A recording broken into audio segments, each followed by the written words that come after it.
because I'm going to be fully transparent with you. I was hitting numbers that people that have been in the business for like 5 years were hitting. So I was like, why am I hitting the same numbers, the top of the company? Does that make sense? Yeah. I'm like, I feel like I need more competition to like try to beat something.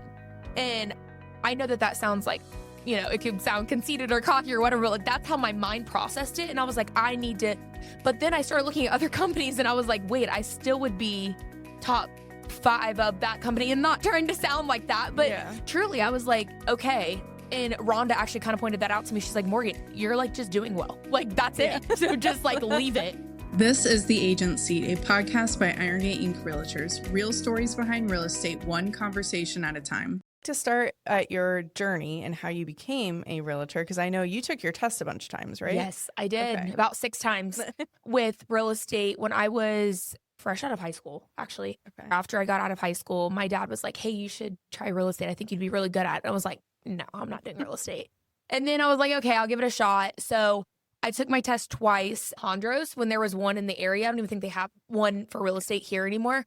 But we like nailed it down. It was my grandma and I that took the test together. She went through it with me together because she used to be a realtor, actually. Oh, so she was like, I'll do it again with you. And then we'll both have our license and then we can both do it together until you're kind of established. So I took the test twice. I failed it twice. And I was like, okay, well, real estate's not for me. So I gave up on that, went through college. After college, I just needed like that 9-to-5 job. I didn't care where it was. Okay, I hate this. So then I called Irongate. Like, I wasn't even wanting to do real estate at this point, which is so crazy because out of college, I had a marketing and communications degree. Yeah. Irongate, let's give this a shot again. So I took the test 4 more times, finally passed, and here we are. So, yeah. So first question is, Yeah. Did your grandma pass the first time? She passed the very first Okay. time. She didn't even have to take it again. But once she got her license, she actually didn't even like continue with anything. Yeah. I think she had him for a year. Right. And honestly, at that time, I was way more worried about going out and partying than passing a test. So Yeah, I like, get that. it was actually funny when we were like studying together, my grandma and I, like trying to get through these, like passing the test. Yeah. And she would like, because it was funny how it all worked out because my dad owns a business. So my grandma and I would study at my dad's business, almost like we would go in and that would be everything. That's what we did. Every day of the summer, we'd study for the listing exam. And she would like wake me up when my dad would walk by because my dad paid for my classes. Like, this is a whole thing. Yeah. I was not taking it seriously when I was like fresh out of high school. Yeah. It was like my first year in college. It just wasn't the right time yet. So, Yeah. Yeah. No, I get that for sure. yeah, I think at 19, that's a lot to ask. it to- is. It's not like Yeah. you just like clock in for a job either. No. You are your own business owner, Yeah. essentially. Yeah, so. I was not mature enough. Yeah. And I wanted it so bad then, but obviously not that Yeah. bad if I wasn't willing to give Yeah. up. But yeah, for sure. It's definitely something you have to be very disciplined in, for sure. Yeah.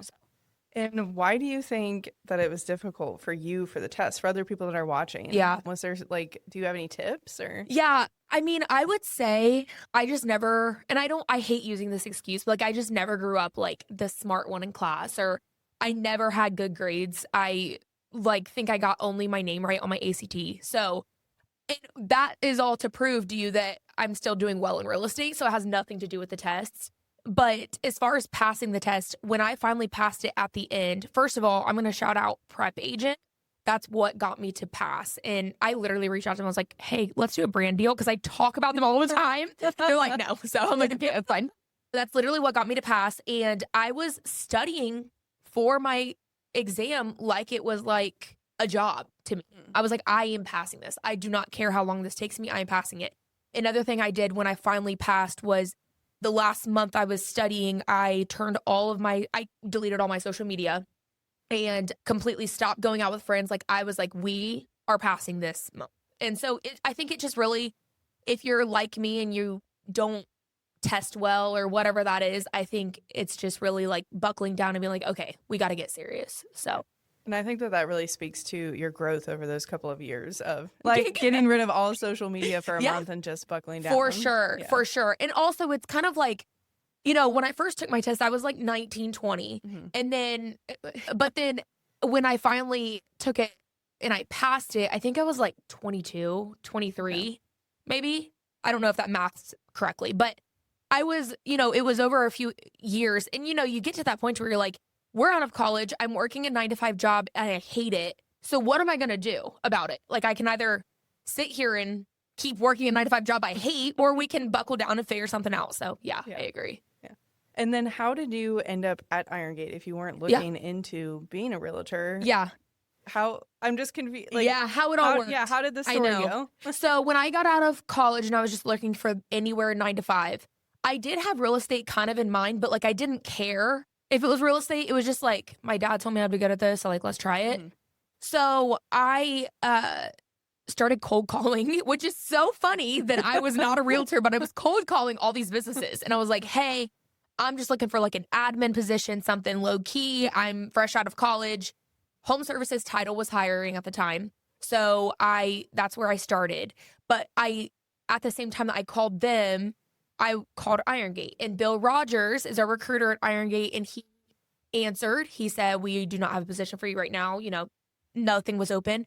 But then a year later, he had saved my number and he called me back and he was like, hey, are you still looking for a position? I was like, yes, I hate working in title. I don't know what I'm doing. I was like, yes, I'm looking for a job. So I interviewed the next day and got hired on at Irongate just in the administrative position. And like I said, I still at that point wasn't like, I want to be a realtor. It was just it kind of fell into my lap that it was at Irongate. So the fact that Bill Rogers called me back was the whole reason I'm here at Irongate, truly, because it could have been any other brokerage to just call me back for an admin position. And that's probably where I would have, grew my real estate business. Yeah. So then when you actually did become a realtor and you were already at Irongate, were you considering other places, or you were just like, this is my home, I'm going to stay here and see where it takes me? When I first started, I was like, this is it. Irongate is it. I'm not moving anywhere. When you start doing more numbers, you start questioning, should I go somewhere else? And I don't know why that kind of question comes into everyone's head. Almost I don't want to say you get too big for your britches. Oh, I need to move. I'm doing more numbers.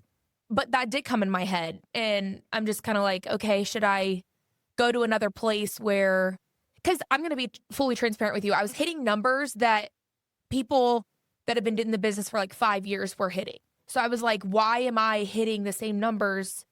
I feel like why am I already the top 5 of the company? Does that make sense? Yeah. I'm I feel like I need more competition to try to beat something. And I know that sounds it could sound conceited or cocky or whatever, but that's how my mind processed it. And I was like, I need to, but then I started looking at other companies and I was like, wait, I still would be top 5 of that company, and not trying to sound like that. But truly, I was like, okay. And Rhonda actually kind of pointed that out to me. She's like, Morgan, you're just doing well. That's it. So just leave it. I'm like, okay, got it. So the support that Irongate gives me, I don't think I'll get anywhere else. I truly don't think that. And I don't say that because I'm paid by Irongate. I just truly believe that. I just think that we have good systems in place for supporting agents, truly. So what are some of your favorite systems? Yeah. Oh, that's a good question. I would say that every office has a manager. Every office has an admin, and we have every office. Mm-hmm. I don't know. I do not want that. Yeah. And I also tribute a lot of my growth in business sitting as an admin, doing my 9-to-5 job simultaneously with my real estate business. I was hearing other agents in the office, how they were handling a situation, how they were handling a deal, or they would just come and talk to me about it. And just hearing that, I learned so much. So I believe that being in the office, having a manager that you can call at 10 o'clock at night when you're like about to, have a meltdown is so helpful. I don't think a lot of offices have that. So, and I think we have a good manager mentor program as well. So, yeah. I would agree. I think from everybody that I've seen, I feel like I can call them, like you said, like at 10 o'clock. Yeah. And I'm not even a realtor, but I feel like I could still call them and be like, I need help with this. And they're going to answer the phone and come and help me. Yeah. And it's not like, oh, sorry, I'm off the clock. You know what I mean? They're like, truly, what do you need? You know? And yeah, I mean, people say, oh, it's like a family here, but I feel like you could get that family feel wherever you go, truly. Yeah. But like, they're not like acting, oh, we're off the clock at this point. We're always here. Everyone's always here. So I like that. Yeah. I really like that we have the offices too. I hear, especially like you know, and not to be offensive at all, but you're just loud. I'm very you know loud. That. I'm very loud. Yes. And it's not offensive. I've always gotten told that. I'm just loud. Your office is like directly across the hall from mine. So I always hear when you're in there and people come in and ask you questions and I can hear you answering whenever you're in there. Yeah. Like the seasoned agents. I love answering questions and I don't always have the right answer. I'm like, this is how I do it. I don't know if other agents would do it, but I truly think that is like the biggest point of learning is just sitting in the office and hearing how other agents do things. I think if you discredit being in the office because that's the old school way, I think you're hurting yourself in the long run. Yeah. And I really like that you bring that up, how you can be speaking to clients on the phone. Yeah. And you're speaking one way and we all hear you, but there's really a lot of other stuff going on behind the scenes here. Yeah. So how difficult can that be sometimes to like keep your composure? Yeah. I think this is something I'm still learning. You know, I just hit my 5 years in real estate, and I think at a certain point you kind of are like just trying to juggle, okay, how do I get all the clients? Okay, I have clients. How do I be a better realtor for my clients that I have? Okay, I'm a good realtor. I have all the clients. How do I grow my business? Because now I have to hire an assistant because like I'm not able to give the best service to my clients because I'm now overwhelmed. So I think over the time you start building all these things and then you're like, okay, like I have to get back down to the basics. And I don't know, it's just an overlonging process of like, you're just trying to get the clients, you're just trying to grow your business, you're just trying to be a better realtor. And I think that people don't realize that it's like a business too. It's not just like, I'm selling you a house. Like you have so many caps, like you wear so many hats is what I'm trying to say as a realtor. So the keeping your composure part, like I just think comes with time. And I'm still learning that truly. But I think, one way you talk to your clients, you know, if it's an educational form or if it's in a more sympathetic, like they need you here right now. They don't care what you're going through. You know what I mean? Like it's really up to, you know, how you're handling their deal. So it can be emotionally draining, but you know, we just go through it. I don't know. Yeah, I think as somebody on the outside, I had no idea how much it is. Like you guys are business owners and how many caps you do have to wear. You just assume like, they're coming in, they're going to set up the photos, they're going to deal with the mortgage people, and then we're going to just sign and get the keys to the house. Like, but there is so much that goes on behind the scenes. Yeah. And it's so much more emotional. And I think that's a big thing that people don't realize about real estate. I mean, take the entire business side out of it. The emotion that people carry when they're selling a house or when they're buying a house, and they're pouring that emotion on you. And also, not to say, when money is involved, you see a completely different side of people. And I don't mean that in a mean way. It's just true. Money means a lot to people. So there's a stress involved, and it could be, you know, your friend that you've always, you know, known for years, and they're acting completely different in a real estate transaction. Yeah. And that's a good point that I just think people don't think about with real estate. And I just feel like I always sit here and question, like, how does Rhonda do it? Like, I just feel like she takes emotion out of it. And I'm like, I wish I could do that. And I don't know, maybe that's just something that comes, you know, with time. But like, I think she's very just like, how do we get to the end? Like, how do we point A, point B, put it together? And I'm like, oh my gosh, so tell me what's going on. So I think like it may be, you know, you could do a little bit of both. I think it's okay that your clients, like, you have that emotional, like, connection with them. But at the same time, like, you're here to get a deal done, not to be a therapist. And sometimes we fall into that position of therapy. No, I can totally understand that. Yeah. I think you definitely do have to realize that most people, when they're buying or selling their house, they're going through some kind of thing in their life. Change. Some kind of change. So it is more than just purchasing a house for or sure. selling a house. Yeah, for sure. But I like that you brought up too, because I get the same kind of feeling with Rhonda whenever I'm with her, where it's like, this is the problem at the end, and she like works backwards. Almost, of like how to solve from the end problem. I don't know. I've never realized that. An interesting way that I think her brain works there. I mean, she really does. Like, we whole podcast on Rhonda Chamble on like how she operates, running a business. Literally, I mean, running her personal business, running Irongate, selling like $45 million a year. That's like what teams do. Yeah. Whole podcast on her. I know. I sat with her yesterday and I still don't understand how she doesn't have like a transaction coordinator or anything. That just blows my mind. Literally. And I even, when I was like hiring Morgan as my assistant, I was like, do I actually need this? Like, Rhonda can do it. Do I need this?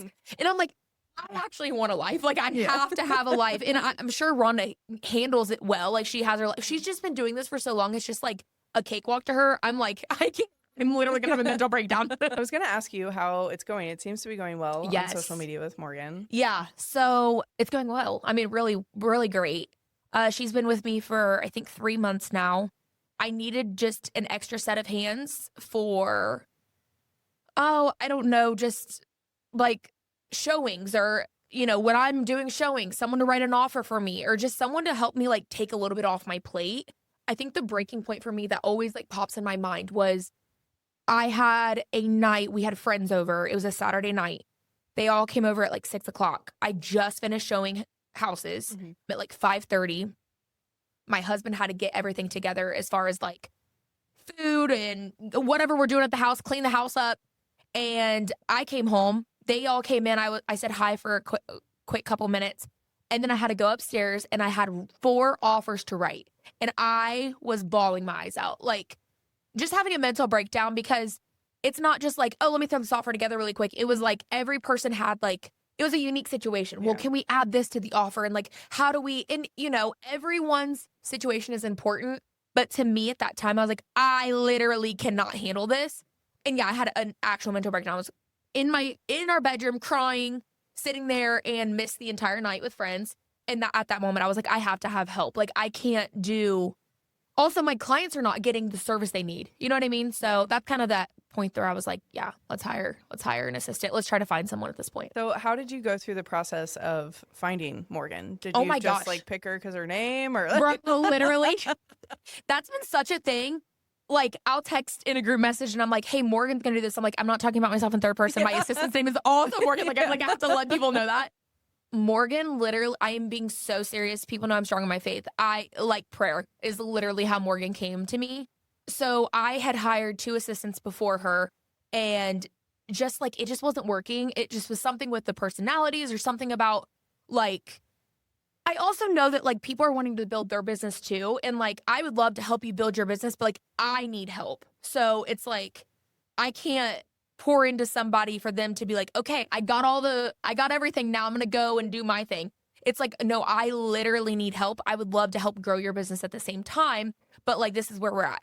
So I did have a couple people I trialed before her. Well, I hired them and it just didn't work. And then so I just like gave up on it. And I was like, I guess it's not time for me to have an assistant. I'm, if the time came and someone came to my, laying it at my feet and I'm like, this is literally it, then we'll do it. But right now I'm not looking anymore.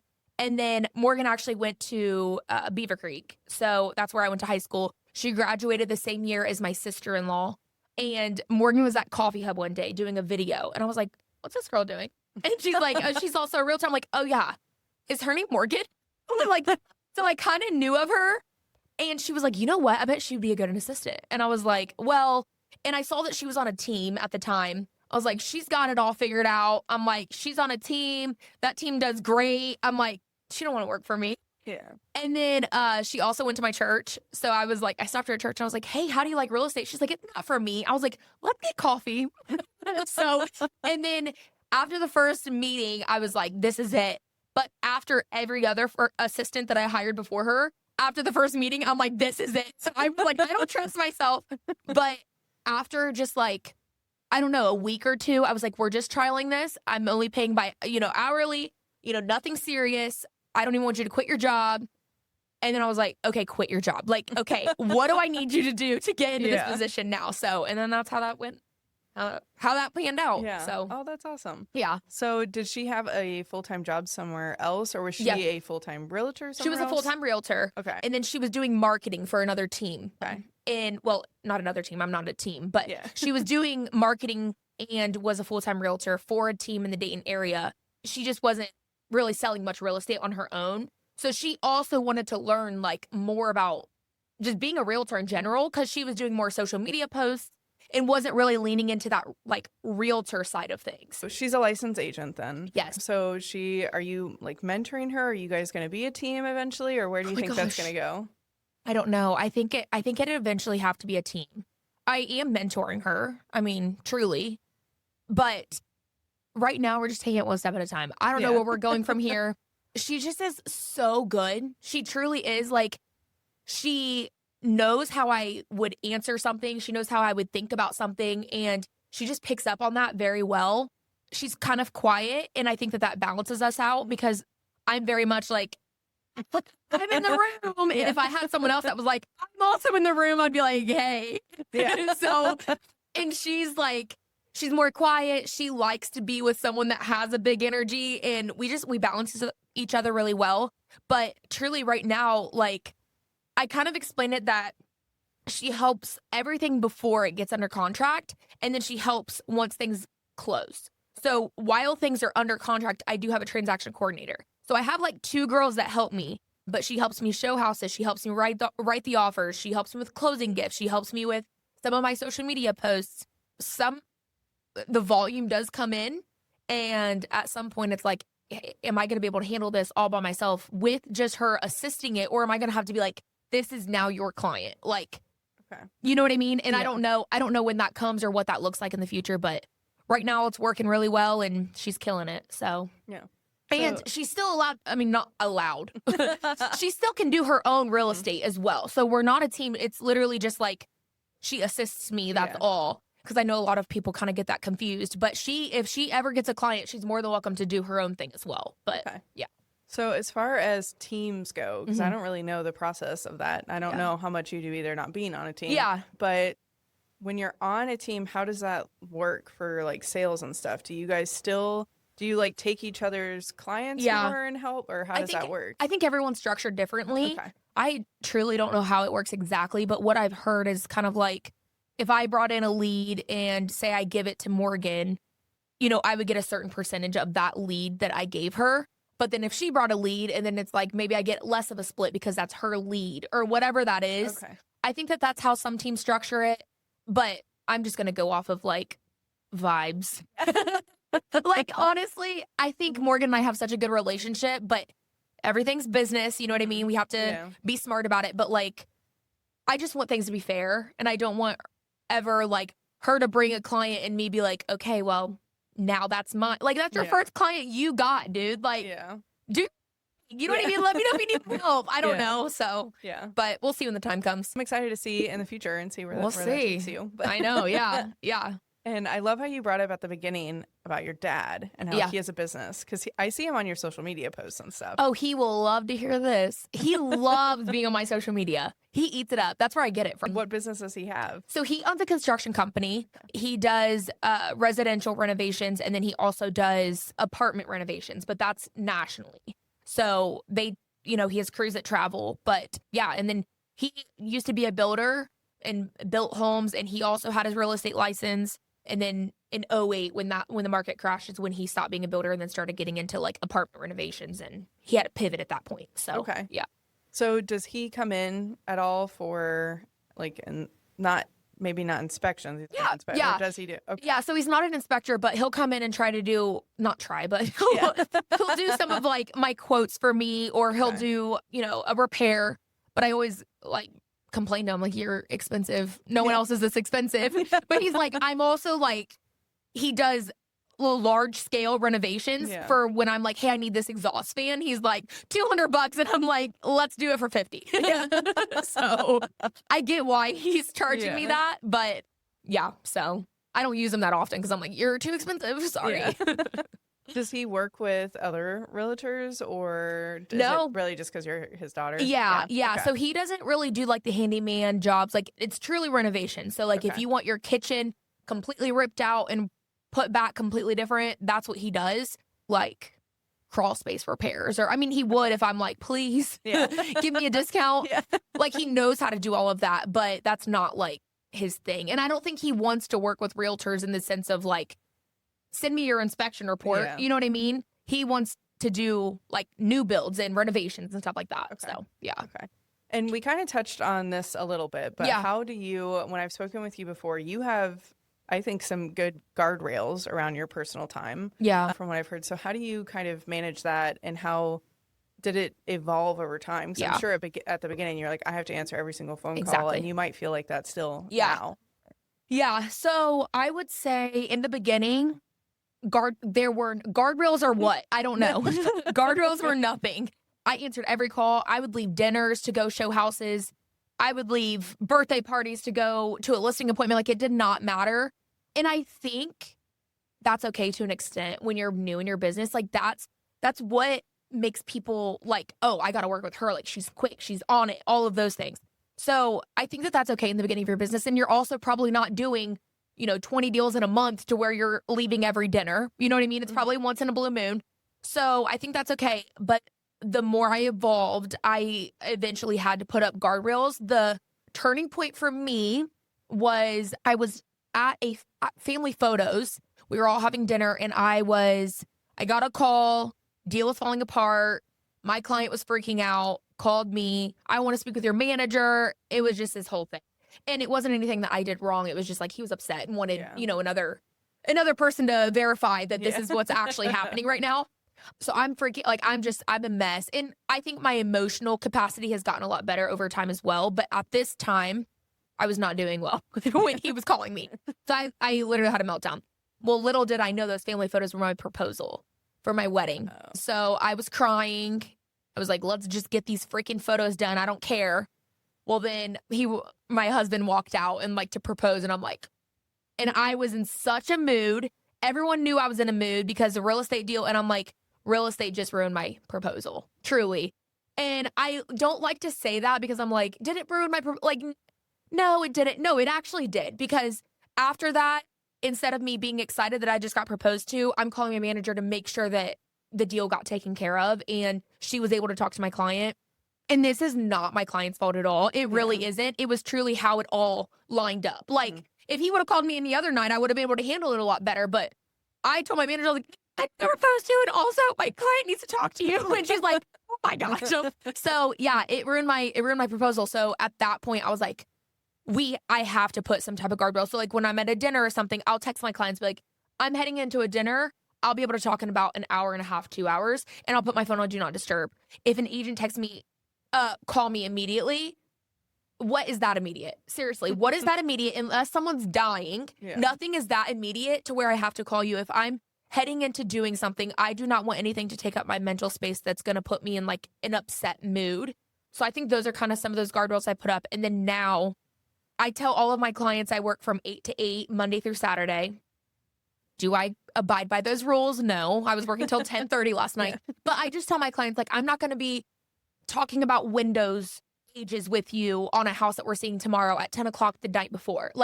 If we're writing an offer, if time is of the essence, if there's a deadline, I will get it taken care of. But I'm not hanging out with you after 8 o'clock, just chit-chatting. We're not doing that. So, and then I do try to take Sundays off, although the market's just crazy. I do let all of my clients know that I try to take Sundays off unless something is time pressured.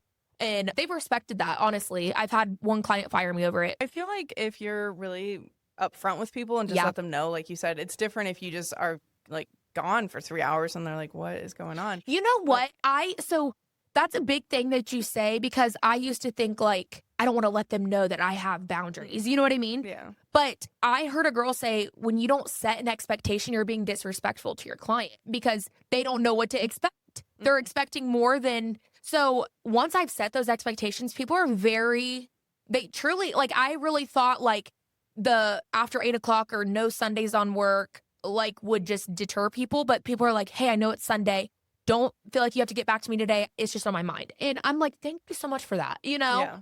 So I think you're right with that. From my own standpoint, if my realtor told me hey, I'm going into a movie right now, I will answer you later. I'm like, okay, or send you, like you said, send you something, just you don't have to answer this right now. Yeah. Get to me when you can. Exactly. So how important do you think it is for you to have a really good support system? Because I know your husband is not working for you or anything, but he does stuff with you. Yes. Yeah. Support system in real estate. I literally don't know how I would do it without the support system I have.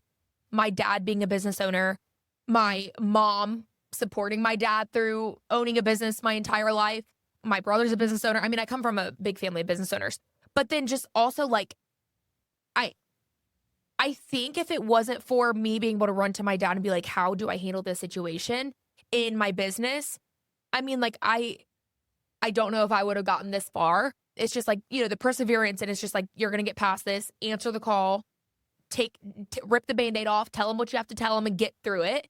And then on the other side of it, like with Nico, my husband, I don't know how he mentally takes it, because if the roles were flipped, I don't know that we would still be together. I truly mean that. And the reason I say that is because like, he just has to go with it. And it's like, oh, we're heading to Utah. Well, I've been on the phone for 5 hours on our vacation when we're trying to do snowmobiles because I just had 2 terminations, and my client's also freaking out. And I would have been emotional wreck, but he just handles it really well. He does. And he's just like, hey, you know? And I think too, it's not like he's came in at the 5th hour.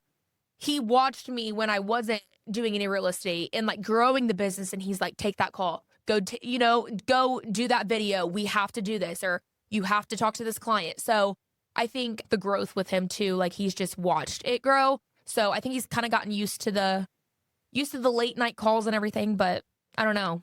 It's hard.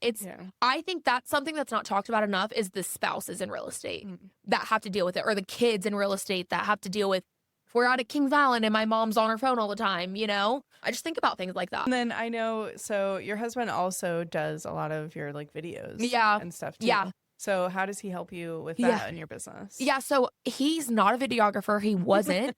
And when I first started with real estate, I was like, hey, I want to try these videos. I'm like, just come hold my phone for me. Well, then him holding my phone for me became like, hey, I've got an idea on how to edit this. And then it became like, we got to make our quality better. And it just kept growing. And from there, he like got all the equipment and he just taught himself on YouTube. He's a full-time engineer on base. He does this on, he does it for our church. He does it for me, does it for a couple small businesses. But we have not done videos in probably like 4 or 5 months at this point. The entire summer, we have not done any videos. And I think that that's just because like social media is changing a little bit. So like the home tour videos are not as popular. I don't think as high quality videos are popular as much. People want raw content. So recently we haven't really been like business partners, but there for a second, like that's exactly what grew my business, was him like buckling down and learning how to use quick camera equipment. Truly. I'm like, I have no clue what I'm doing. And he's like, we got to buy this. And I'm just like, here's the money. I'm trusting you. You know what I mean? So it's been good. That. Yeah. And it sounds, so he's supportive. He has been with you since the beginning. And then has kind of grown into, like you said, your partner when you need him to step in. So. He literally wears so many hats. I don't know how he does it. I truly don't. And like I said, I just step back and I'm like, if the roles were switched, how would I react? And I would be such a baby. And he just handles it. He handles my emotions. He handles when I'm angry about real estate and I'm bitter, and he watches me. We'll be out and I'm social butterfly talking to everybody and all extroverted. And then when I get with him, I just don't want to talk. And it's like, how fair is that? Yeah. And he knows that I'm just like, my social battery depletes at some point. So yeah, he does. He's so supportive. I can't rave about him enough, but yeah.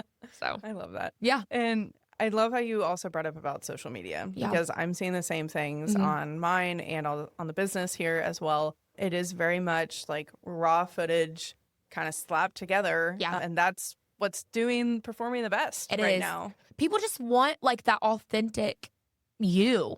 And, we did this really cool Tana video where I get out of the car and I had like a limo pull up, and it was an AI limo.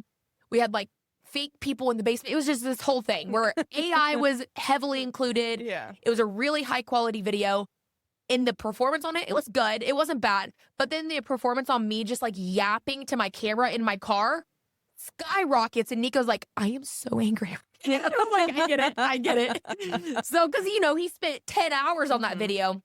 But yeah, truly, I just think people are like, I'm done with the polished. I'm done with, we get to see so many ads. It's just like, scroll past it. I just, I want to see you crying in your car. That's truly what people want right now, I think. No, I would agree. So, Yeah. So for people that are just starting out on social media or dabbling a little bit, what kind of tips do you have? Yeah. So when I first started real estate, I was posting 3 times a week, and I grew my entire business on home tour videos and things to do in the area. I was selling the area. And I think at that time, people were like sending newsletters out with like things to do, but people weren't doing videos. And I was doing videos and not just like throwing up a quick screenshot. I was like going to the coffee shop and filming the coffee shop in person. So I would drive to like 7 coffee shops and show them all.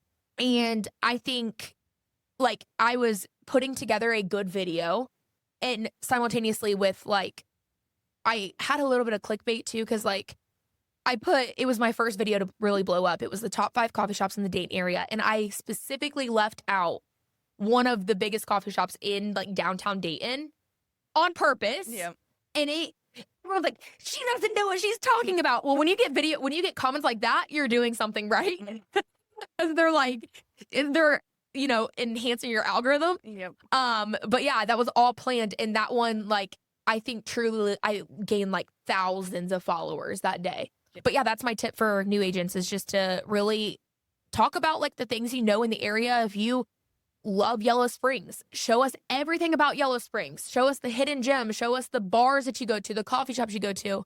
I think that's my biggest tip. And then with the raw footage, I would just be like, sitting at this open house, no one's came. This sucks. You know what I mean? Just like showing the true side of real estate. Yeah. So. Yeah, I think that's really important. And I think that people feel like they have to showcase professionalism all the time. Yeah. And for them, that means kind of not being themselves. in my eyes, like human. Yes. Almost. Like, and I'm like, you're not a robot. Yeah. People come onto social media to learn your personality. Mm-hmm. That's the whole reason why they're there and why they want to work with you. Exactly. Yeah. No, that's truly it. And I get those questions like, well, what's your tip? Or what's the video you did? Like, did this lead come from this video? Like, it does not correlate like that. The entire thing is, if you look at my social media, I am just showing myself, and no one is that, I don't want to say no one, but no one else is doing like it's just me.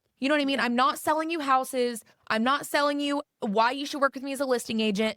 I'm not telling you how good of an agent I am. I'm just doing my day-to-day life, and people are learning like who I am, and that they're like, I feel like I already know you.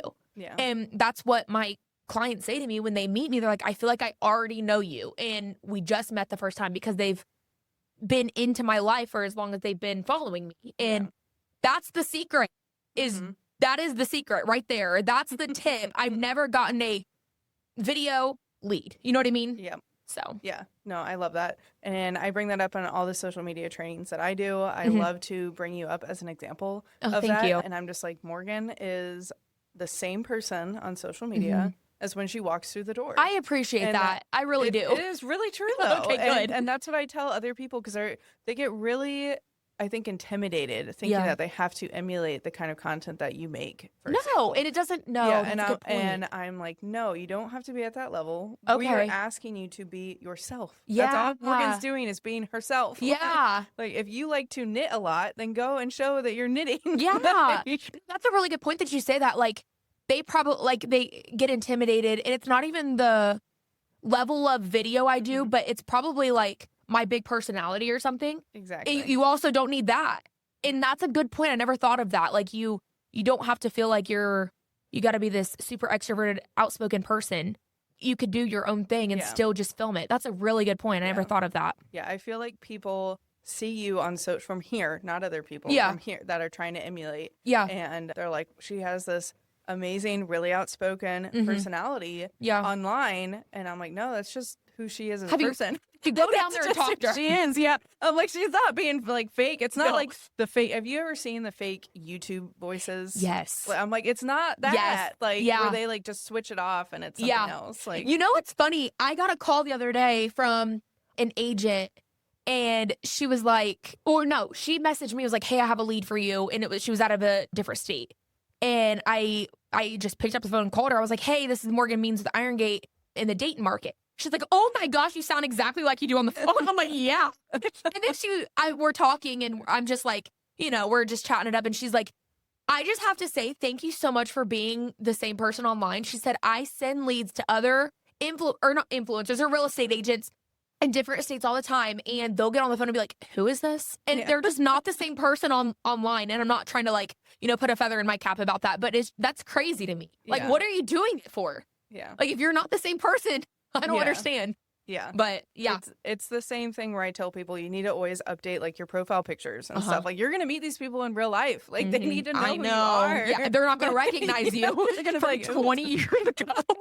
That kills me every time when I see that, or like an AI photo or something. I'm like, what? Yeah. You're going to this person's house tomorrow. Yes. They're going to know you have wrinkles now. That makes me think my profile picture is probably like 4 to 5 years old. I gotta update that. It's like such a cute pic though. And I'm just like, oh, what am I gonna put it to? My ideas and the next newsletter, I'm gonna talk about the difference, because I think a lot of people hear photography, especially agents, and they just think of like a headshot. And there's such a big difference between a professional headshot and like a branding session where you can go into like a house and actually get some photos done, and then maybe you use that on social media with like some text overlay, or it's like your cover images or something. Like you can do one branding session and that could last you through 2 months of content. So I just did a branding shoot. And someone's like, didn't you just do this? I'm like, you don't know. I post on social media all the time. Like, I always need photos. I did branding in my car, a branding shoot in my car, like sitting in my back seat on my computer, or I'm like holding a coffee cup and driving, because that's what I look like on the daily. Yeah. So I'm like, I do not want a headshot. I mean, we have to have a headshot for different things, but like, like that's another tidbit of like, just like a peek into your life, or like Morgan and I were sitting at a coffee shop working. That's what we do all the time. So like the photographer took it from a distance, and it's like, we're sitting here like, talking. And yeah, I love that. That is so big. It's not, because you're literally building a personal brand. Yes. And that's another thing I just like think about. People always ask me, so should I like start my real estate page separate from like my personal page on Instagram? I'm like, so when you do real estate, are you going to act different than you are as a person? Or when you're out at dinner and someone says, hey, I want to buy a house, you're going to be like, sorry, I'm like Morgan, like off clock right now. I can't help you with that conversation. No, it's one person. It's one brand. It's who you are. People know I'm loud. People know I'm outspoken. People know I cry a lot. You know what I mean? Like it all goes together. And I'm not just like putting this like shell on to be a realtor. Nobody wants that. Talking social media with you, because there's not a ton of people. We have a handful of agents that are into it. And I think people are getting more into it now that they realize the impact it can have on your business. Yeah. But I can't have these kind of conversations with most agents. Well, and when I first started too, I mean, some agents were like, oh, we tried the social media thing. Like, you're not really going to get that. I would recommend going to open houses. I would recommend, maybe buying some leads. And when you just like, no, I'm going to try it. Like, I'm still going to give it like my spin on it. I mean, you've seen my business. You know what I mean? Like, that's truly all social media, like 90% of it. Yeah. So. And I think it's something that you have to enjoy. Like, there's other agents, like Megan Dwyer, for example, you brought her up. She does not like social media at all. But I feel like if you were to ask, because she's outsourced it now, if you were to ask other agents, our top social media people, she's one of the top 5. That really? People say. Okay. People always bring up you and Megan. I did not know that. Those are the two that people always bring up. Well, because she's not posting. Exactly. Even though she hates it, she's like getting the post up. So it's working. She's paying somebody else to do it. Yeah. So again, I'm like, if you don't like it, or if you don't love it, really, then you need to be outsourcing that to somebody else. Yeah. Well, you still have to be in the videos, though. And that's like the big thing. People are like, I don't want to be in a video. Or like, it's you. What are you selling then? Yeah. You're selling yourself first before you sell a house. But that's it. Yeah, you have to pay someone to do it. Yeah. Yeah, to edit it. I think that's how social media is too. Like, I've struggled with social media and like, my identity being in social media and like my followers and the comments I get.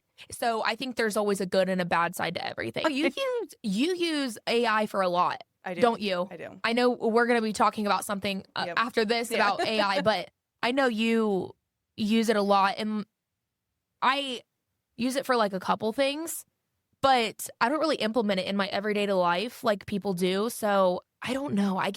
Part of me is like, Morgan, you gotta get on it. Everyone's doing it, But then the other side of me is like, I don't really know if I like it. I don't know. So before we go ahead and end today, I would like to talk about pop buys because you're like the queen of them here. So what are they? Yeah. How did you get started? What are your tips? Yeah. So what a pop buy is, it's spelled Popby. 2 different words. People think I'm saying Popeyes, like the chicken. I guess that was a cartoon before it was chicken. Yeah. Showing my age. Anyway, so a pop buy is basically just a small gift that I drop off to my clients' houses. And it's just another way to like stop by, say hi, a little touch point. I do themed ones, and then I'll just do like an over, all of my clients get one. So some of the ones that I've done are like teachers. They all got like at the end of the school year, they all got a floaty with like an Alani drink in it, just saying like, have a great summer. And then I did a first responder one. So cops, healthcare workers, firefighters, military. I just put like a color, like it was all blue. It was like hand sanitizer, Alani, a blue granola bar. Like it was just like a cute little thing. And I just set them on people's doorstep. I used to do them all myself, but Morgan now helps me with those, just delivering them. We don't even knock. We just set it down. But people are like, oh, that's cute. That's fun. And the perk of it too is like if someone gets it and they take a picture of it and they post it on social media. First of all, it's aesthetic. It has to be aesthetic. That is always the number one thing. It can't be some thrown together thing. It's got to look cute. It got to look like something someone wants to post on social media. But when they tag me, that's just a whole nother layer. Yeah. While I'm thinking of this, another tip I have for agents before we wrap up is instead of thinking, how do I, like, if I invest this money, will this get me a lead? Instead of thinking like that, I think in the beginning of my business, I thought more, if I invest this money, that's another layer that my name is going to be out there. That's another layer that is going to be branding me and like what I do. So stop thinking like money or investing money to a lead. Start thinking investing money to my name is now seen. Because everything I did in the beginning was my name is now seen. And then that's how it grew to leads. So, but yeah, those are my pop buys. I try to do one like at least once a quarter. We do a Christmas one. Last year I did Christmas boxes to all of my clients, which is a lot. It's not only clients, it's sphere people. So if like you've bought or if you've referred me clients or you have shared my name, you get one. Or if you have bought or sold with me, you get one. But if I see someone use a different realtor, I will take you off the list. You're off my pop buy list. I mean, we are not investing in you anymore. Yeah, so how often? I've never thought about that. Do you see that? Yeah. You do? Okay. I mean, not super often, but like, it hurts my feelings. I'll see someone like buy a house and I'm like, did I not just drop a pop buy to your house last month? You forgot about me? But you know, sometimes someone's got a cousin, someone's got a sister, whatever. But truly, if I'm not your top person then we can't do it. And it could be one of my closest friends. But if every person comes to them and you refer them to your sister, that's completely fine. I get it. I'm not hurt, but you're not getting a pop buy from me. Yeah, I get that. It's just business. Yeah. So, it's just business. Yeah. I don't know. I love that. Yeah. Well, thank you so much for coming on today. I feel like I talked your ear off. Oh, no, it was so much fun. Okay, good. Good.